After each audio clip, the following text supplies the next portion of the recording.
복음을 듣는 사람들의 반응은 크게 두 가지로 나눌 수 있습니다. 그 복음을 받아들이거나 그 말씀을 받아들이지 않거나입니다. 무관심한 사람도 있을 텐데 무관심하다는 것이 받아들이지 않는다는 것이니까 크게 그렇게 나눌 수도 있을 겁니다. 그러면 이 그리스도인들을 향한 세상 사람들의 반응도 크게 두 가지가 있을 수 있겠죠. 환대하는 사람이 있고 그렇지 않은 사람이 있을 겁니다. 모든 사람이 좋은 마음으로 우리를 대하지는 않습니다. 무관심하면 그나마 낫고 적의를 가진 사람도 분명히 있기 마련입니다. 그러면 우리 그리스도인들 사이는 서로서로는 어떨까요? 그 역시 크게 다를 것 같지 않습니다. 우리들 사이의 관계에서도 호의를 가지거나 혹은 그렇지 않은 사람으로 나뉘어질 수가 있다는 겁니다. 그렇다면 우리가 세상을 살아갈 때 거절당하는 경험을 할 수밖에 없겠죠. 모든 사람이 나를 좋아하는 건 아니니 거절당하는 사람, 거절당하는 경험, 그 속에서 살아가는 것이 우리들의 모습인데, 내가 거절당할 때 상처를 받아요. 내가 받아들여지지 않을 때, 내가 인정받지 못할 때, 내가 전한 호의가 오히려 나에게 좋지 않은 것으로 되돌아올 때 우리들은 상처를 받게 된단 말입니다. 힘들어요. 자, 그러면 그런 경험을 하게 될 때 우리는 어떻게 그 어려움들을 이겨나갈 수 있을까? 그런 질문을 던져볼 수가 있을 겁니다. 자, 오늘 지금 말씀 사도 바울의 1차 선교 여행이 계속 진행되고 있는데, 이 1차 선교 여행을 통해서 나타나는 바울의 모습을 가만히 보면 거절당할 때, 받아들여지지 않을 때에 누군가 나에게 호의가 아닌 악의를 가지고 다가올 때 바울이 어떻게 했는가, 바울은 그것을 어떻게 이겼는가, 그것을 살펴보게 된다면 우리들에게도 아마 이 세상을 살아가는데 참 어떤 지혜, 어떤 나의 누군가의 거절함을 잘 내 속에서 다스릴 수 있는 어떤 힘을, 지혜를 얻을 수 있게 될 것은 아닌가, 그런 생각으로 오늘 말씀을 살펴보고자 합니다. 자, 바울의 선교 일정, 이 구브로에서 시작이 됐었죠. 그리고 비시디아 안디옥을 거쳐서 이제 오늘 본문 이고니온에 도착을 했습니다. 바울이 어떻게 그 사람들에게 어떤 관계를 맺었을까 가만히 살펴보면 구브로에서는 무난했던 것 같아요. 유대인 회당을 가서 복음을 전하기도 했는데 바 예수라는 마술사가 복음을 전하는 것을 회방하는 일이 있긴 있었습니다. 그런데 바울이 꾸짖었을 때 그 바 예수 마술사의 눈이 일시적으로 멀게 되는 그런 일이 있었지요. 그 다음에 비시디아 안디옥으로 도착을 하게 되었는데 온 동네 사람들이 함께 모여서 말씀을 듣기에 사모했다. 그죠? 일주일 만에 그런 일이 일어났습니다. 그런데 유대인들이 시기하는 마음이 생겼어요. 그리고 박해하게 되었고 마을의 유력자들을 동원해서 그 바울 일행을 쫓아내게 되었습니다.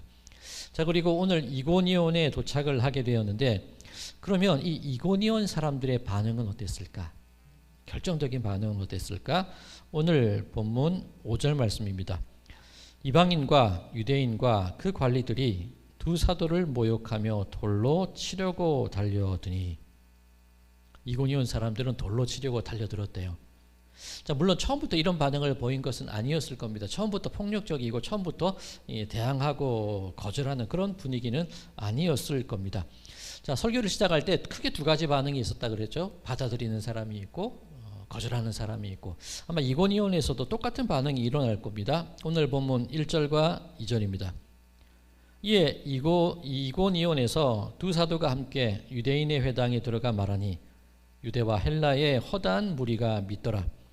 그러나 순종하지 아니하는 유대인들이 이방인들의 마음을 선동하여 형제들에게 악감을 품게 하거늘.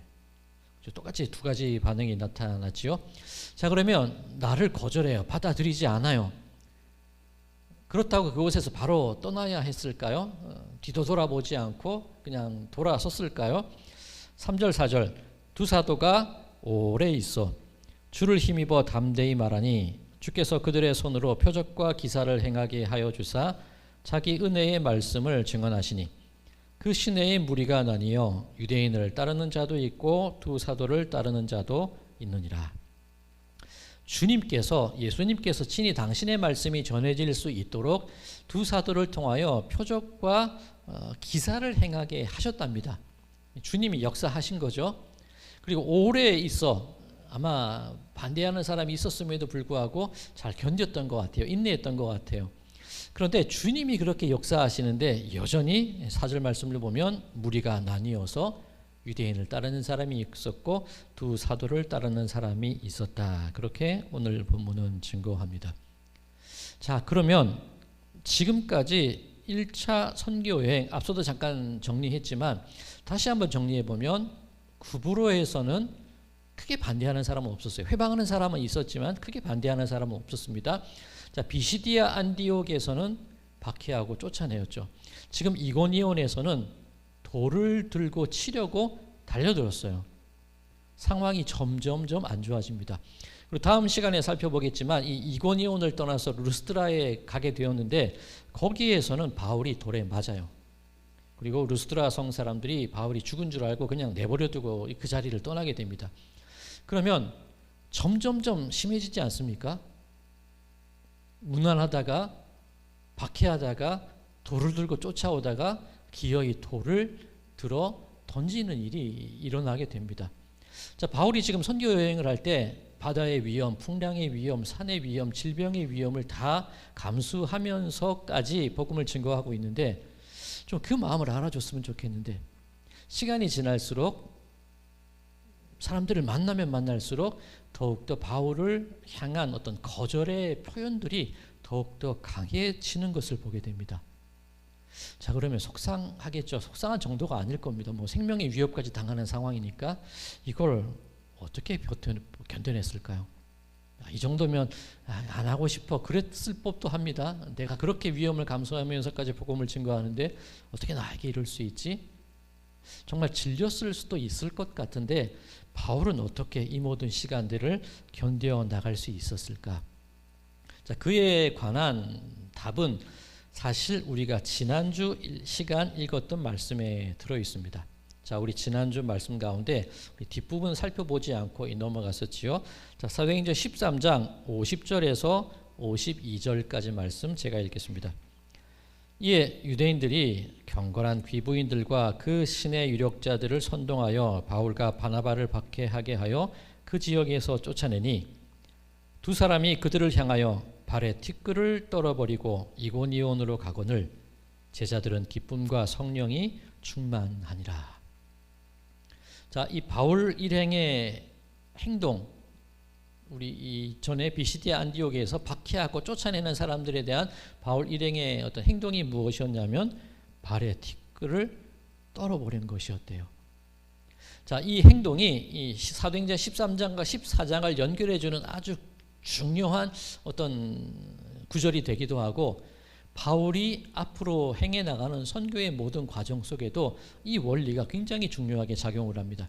물론 이후에 이 구절이 다시 이렇게 또다시 뭐 계속 등장하지는 않겠지만 또 바울의 선교의 여행 가운데 아주 귀중한 어떤 행동으로 드러나게 된다는 겁니다. 자, 그러면 발에 티끌을, 발에 먼지를 떨어버리고 그 자리를 떠난다는 것 어떤 의미가 있을까요? 우리 요즘은 안 그렇지만 예전 군 생활을 했던 남성분들 어떠십니까? 내가 근무했던 부대를 향하여서는 그죠? 소변도 안 본다 그런 말씀을 하시잖아요. 자, 발에 티끌을 떨어버리고 신발에 먼지를 털어버린다. 우리들이 가지고 있는 어떤 개념과 우리들의 생각 속에는 어떤 마음이 들어있냐면 내가 다시는 거기를 돌아보나 봐.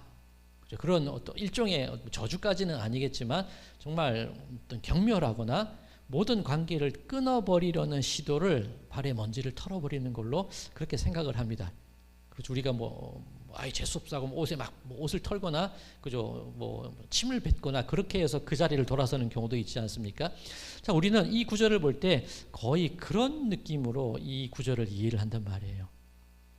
다시는 저들과 상종하나 봐. 먼지 하나도 내가 가지고 가나 봐. 다 털어버리고 나는 잊어버릴 거야. 그렇게 이해를 하는데 과연 그런 뜻일까? 사실 이 발의 먼지를 털어버리고 발의 티끌을 털어버리고 그 마을을 떠나라는 것 예수님께서 하신 말씀이죠. 예수님께서 제자들을 세상에 파송하실 때에 제자들더러 너희는 이 전대, 이 돈주머니에 금이나 은이나 동도 챙기지 말고 배낭도 가지지 말고 신도 챙기지 말고 두 벌 옷도 가지지 마. 그렇게 말씀을 하십니다. 어떻게 보면 내가 비빌 언덕을 준비해 놓지 말라는 그런 말씀일 겁니다. 그리고 어떤 마을에 가서 환영하거든 거기 머물고 환영하지 않거든 발에 티끌을 먼지를 떨어버리고 그것을 떠나. 예수님께서 하신 말씀이에요. 마태, 마가, 누가복음에도 다 들어있는 말씀이기도 합니다. 자, 그러면 예수님이 어떤 의미로 이 말씀을 하셨을까? 그것을 알게 된다면 바울이 이 행동을 왜 했고 바울이 거절당하는 경험을 어떻게 이겨나갔는지를 우리는 알 수 있게 된다는 겁니다. 자, 그러면 이 마태복음, 이 마태, 마가, 누가, 요한 다 포함되어 있는 말씀인데 마태복음 말씀으로 한번 살펴보겠습니다. 마태복음 10장 14절 15절입니다. 누구든지 너희를 영접하지도 아니하고 너희 말을 듣지도 아니하거든 그 집이나 성에서 나가 너희 발의 먼지를 털어버리라. 내가 진실로 너희에게 이르노니 심판날에 소돔과 고모라 땅이 그 성보다 견디기 쉬우리라. 자, 이 말씀만 딱 띄워놓고 보면 그죠? 일종의 저주하는 거잖아요. 먼지를 털어버리고 상종도 하지 말고 그냥 망하도록 내버려도. 근데 그 말씀일까? 이 부분만 딱 띄워놓고 보면 그렇게 이해될 수 있는데 성경은 그렇게 이해해서는 안 되죠. 전체를 봐야 된다는 겁니다. 자, 그러면 이 어떤 맥락에서 이 말씀이 나오게 됐는가? 이 마태복음 10장 11절에서 13절, 지금 읽은 구절 바로 그 앞 구절 제가 읽겠습니다. 마태복음 10장 11절에서 13절입니다. 어떤 성이나 마을에 들어가든지 그 중에 합당한 자를 찾아내어 너희가 떠나가기까지 거기서 머물라. 또 그 집에 들어가면서 평안하기를 빌라. 그 집이 이에 합당하면 너희 빈 평안이 거기 임할 것이요 만일 합당하지 아니하면 그 평안이 너희에게 돌아올 것이니라. 예수님께서 제자들을 파송하실 때 전대, 배낭, 신발, 지팡이, 갈아입을 여벌 옷 챙기지 말라고 하셨습니다. 아까도 말씀드렸지만 내가 가는 길 가운데, 복음을 전하는 길 가운데 내 비빌 언덕, 내가 기댈 곳 마련해 두지 말라는 겁니다. 피할 수 있는 자리, 어떤 대책이라기보다는 제 이안을 세워두지 말라는 그런 의미로 하신 말씀인 것 같습니다. 자, 그렇다면 이 말씀이 하나님께서 내 먹을 것과 쓸 것을 준비해 주실 거야. 물론 그 의미겠지요.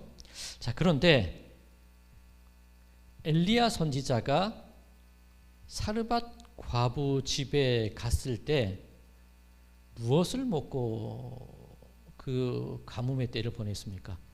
그 사르밧 과부가 아들과 함께 너무 먹을 게 없어서 기름 조금 그리고 가루 한 움큼이 남아 있었습니다. 그리고 그것을 떡으로 구워서 먹고 죽으려고 하고 있는 그때에 이 엘리야가 가서 나 그거 나 줘, 그렇게 말을 하지 않았습니까? 자, 그러면 내가 누군가의 집에 가서 복음을 전하고 그 사람들에게 하나님의 말씀을 선포할 때에 그 사람들과 나의 관계 속에서 우리가 어떤 생각을 가지고 있냐면 좀 내가 더 나은 사람이라는 생각을 가지고 있다는 거예요. 내가 조금 더 좀 더 알고 있고 진리를 가지고 있고 나는 전하는 자요, 그 사람들은 듣는 사람이라는 어떤 구분을 알게 모르게 우리가 하고 있다는 겁니다. 내가 더 우월한 사람이라는 것, 내가 진리를 가진 사람이라는 그 생각을 가지고 누군가를 만나게 되어 있다는 거죠. 자, 그런데 만약 그 과부가 먹고 죽으려고 했던 그 음식을 나에게 접대하지 않았더라면 나는 그곳에 머물러 있을 수 있을까요? 지금 예수님께서 아무것도 가지지 말고 그 성에 들어가라고 말씀하셨을 때에 나는 내가 좀 뭔가 대단한 사람이라고 생각을 하는데 아니에요. 질그릇에 보배가 담긴 거지 질그릇인 내가 보배는 아니지 않습니까? 자, 그러면 우리가 누군가를 만나고 복음을 전할 때에 내가 만나는 그 사람의 선대와 호의가 있지 않고서는 나는 그곳에 머물러 있을 수 없는 겁니다. 아니, 신발도 없고 배낭도 없고 전대도 없고 지팡이도 없고 내가 의지할 아무것도 없는데 내가 만나는 그 사람이 나를 선대해주고 그 사람이 나를 공개해주고 그 사람이 나를 대접해주지 않는다면 나는 하루도 버틸 수가 없지 않겠습니까? 그러면 복음을 전하는 사람의 기본적인 마음이 뭐냐면 나는 우월한 위치에 있고 내가 전해주고 너희들은 듣는 위치야, 그 마음으로 가는 게 아니라 이 귀한 보배를 가지고 있는데 나 역시 그 사람들에 의해서 호위받고 선대를 받아야만 복음을 전할 수 있는 그 위치가, 그 형편이 된다는 것, 그거 인정하라는 겁니다. 자, 바울이 비시디아 안디옥에 가기 전에 풍토병에 걸렸지요. 그러면 비시디아 안디옥 사람들이 그 풍토병 치료해 주지 않았을까요? 나는 뛰어난 사람이고 내가 더 나아, 그 마음으로 찾아갔다면 어디 그 아픈 마음, 아픈 몸을 누일 수 있고 쉴 만한 장소를 구할 수 있었겠습니까?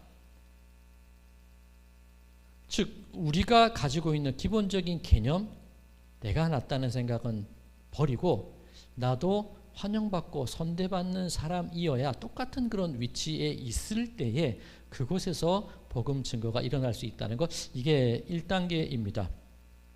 자, 이 마태복음 10장 11절 12절 제가 다시 읽겠습니다. 어떤 성이나 마을에 들어가든지 그 중에 합당한 자를 찾아내어 너희가 떠나기까지 거기서 머물라. 또 그 집에 들어가면서 평안하기를 빌라. 내가 평안을 빌어주라는 거예요. 왜? 그 사람들이 먼저 나를 선대해 줬기 때문에 내가 복음을 전할 수 있는 어떤 배경이 마련된 거 아닙니까? 그러니 나는 좀 우월한 사람이라는 생각이 아니라 그들이 나를 맞아 주었기에 복음을 전할 수 있어. 그러기에 평안을 전하는 마음으로 누군가를 마주치라는 거예요. 우월한 자의 위치가 아니라 평안을 전하는 자의 위치로서 누군가를 마주치라, 그 얘기가 됩니다. 자, 그러면 이제 다음 단계로 넘어가야 됩니다. 나를 맞아주고 호의롭게 나를 대하는 사람이 있습니다. 내 자세는 평안을 빌어두는 자세가 되어야 되는 겁니다. 그런데 두 가지 반응이 있다 그랬죠. 나를 선대하는 사람이 있고 나를 선대하지 않는 사람이 있다고 했습니다. 자, 그럴 때 우리는 내가 거절당하게 되면 아파요. 상처를 입어요. 왜? 내가 이만큼 해줬는데 왜 저 사람은 나를 받아들이지 않지? 내 호의가 거절당하고 무시당한 것 같아서 상처받고 기분 나쁘고 그런 마음이 생긴단 말이에요. 그러면 처음부터 내가 낫다는 생각을 가지지 않은 상태로 나도 평안을 빌어주는 사람이어야 되고 나도 선대를 받아야 되는 사람이라는 그 생각을 가지고 그들을 만났다면 조금은 덜하지 않을까요? 내가 이런데 이 귀한 걸 가지고 왔는데 감히 나를 무시해? 그러면 서운한 마음이 드는데 나 역시 선대를 받아야 되는 사람이라는 마음으로 접근을 한다면 거절의 경험이 있다 할지라도 조금 그 충격은 덜 하지 않을까요? 자, 그리고 중요한 것 한 가지, 마태복음 10장 13절 제가 읽겠습니다. 그 집이 이에 합당하면 너희 빈 평안이 거기 임할 것이요 만일 합당하지 아니하면 그 평안이 너희에게 돌아올 것이니라. 내가 이렇게 애썼는데 저들이 거절했어. 어떻게 그럴 수 있어? 에이, 저주받을 것들. 그 마음이 아니라 내가 그들에게 평안을 빌었는데 합당하면, 서로 마음이 맞으면 그 평안이 그들에게도 전해지고 복음이 전해지는 거겠죠.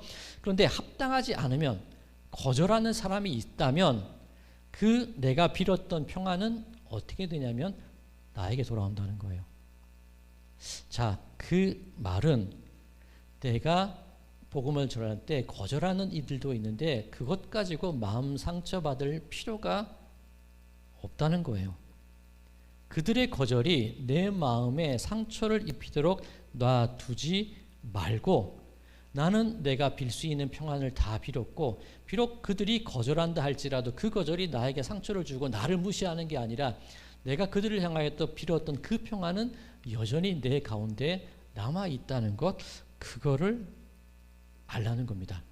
즉 내가 상대방의 반응이 안 좋다고 해서 내 마음도 그들의 반응에 따라서 어떤 흔들리고 감정이 상해할 필요가 전혀 없다는 거죠. 즉 그 거절당했다는 사실에 상처받지 말고 여전히 그 평안은 나를 감싸고 있다는 것, 그걸 알라는 겁니다. 자, 이거 또 제가 그 개떡 찰떡 얘기를 또 드려야겠는데 어떤 느낌이신지 아시겠죠? 내가 애써서 전한 그 말씀과 그 평안과 그 위로가 거절된다고 해서 무시당하고 사라지는 게 아니라는 겁니다. 그리고 그것에 일일이 신경 쓸 필요가 없다는 겁니다. 자, 그 이해 속에서 14절을 읽으면 누구든지 너희를 영접하지도 아니하고 너희 말을 듣지도 아니하거든 그 집이나 성에서 나가 너희 발의 먼지를 떨어버리라. 에이, 몹쓸 것들, 내가 다시는 상종하나 봐. 그 마음을 가지는 게 아니라 밀어두지 말라는 거예요. 상처받지 말라는 거예요. 더 이상 그곳에 내 마음을 남겨두지 말라는 거예요. 왜냐하면 나는 그 평안을 가지고 또 다른 곳으로 향해 갈 수 있는 그런 또 다른 기회, 수많은 기회들이 남아있는데 굳이 그 과거에, 굳이 나를 거절하는 사람들의 그 거절의 반응에 얽매여서 그 미련이 남아서 상처가 남아서 그것에 괴로움 당하지 말고 그 미련과 그 상처와 그 괴로움들을 다 털어버리고 그 자리를 떠나라. 이것이 바로 예수님께서 하신 말씀입니다. 그리고 나중에 그들이 뭐 소돔과 고모라처럼 벌을 받든지 아니하든지 그것은 심판주 되시는 주님께서 하실 일이라는 겁니다. 자, 그러면 이 바울이 박해받고 쫓겨나고 돌맞을 뻔하고 실제로 돈을 맞았고 그 일일이 그 일마다 상처받고 마음 아프고 미련을 남겼다면 이 바울의 선교 여행은 계속 지속되지 못했을 거예요. 근데 바울은 발에 티끌을 털어버려요. 괜찮다는 거예요. 거절당하고 환영받지 못한 그것이 바울의 마음에 상처가 되지 않았다는 겁니다. 그것은 그대로 그냥 내버려 두고 또 다른 나를 선대해 줄 이를 향하여, 복을 빌어줄 이들을 향하여, 평안을 빌어줄 이들을 향하여 새롭게 찾아가는 그 발걸음이 오히려 기쁘고 그 발걸음이 오히려 행복한 마음으로 살아갔기에 매번 거절당하는 경험을 반복했음에도 불구하고 점점 심해지는 경험이 있었음에도 불구하고 바울은 그것에 얽매이거나 상처를 받지 않았다는 이야기입니다. 발에 먼지를 떨어버리라. 자, 만약에 우리가 처음 생각한 것처럼 내가 저 마을을 다시는 가나 봐, 저것들 다시는 상종하나 봐, 그 생각을 가졌다면 이 바울의 1차 선교 여행 다시 갔던 그 길 고스란히 돌아오지 않습니까? 여전히 갈라디아서를 통해서 갈라디아 지방에 편지를 하지 않습니까? 여전히 그 사람들을 향한 애정의 마음, 사랑의 마음, 관심의 마음, 배려의 마음들이 여전히 남아 있어요. 즉 과거의 상처와 거절의 기억들이 바울을 더 이상 괴롭히고 있지 않았다는 이야기입니다.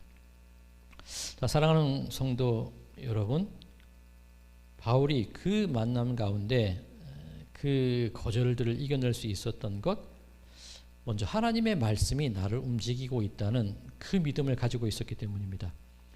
즉 내가 대단한 존재여서 내가 무언가를 줬기 때문에 거절받아서 저들이 나를 무시해, 이 마음이 아니라 나도 질그릇 같은 사람이고 나도 환대받아야 복음을 전할 수 있는 사람이고 나도 그들과 똑같은 그런 사람이기에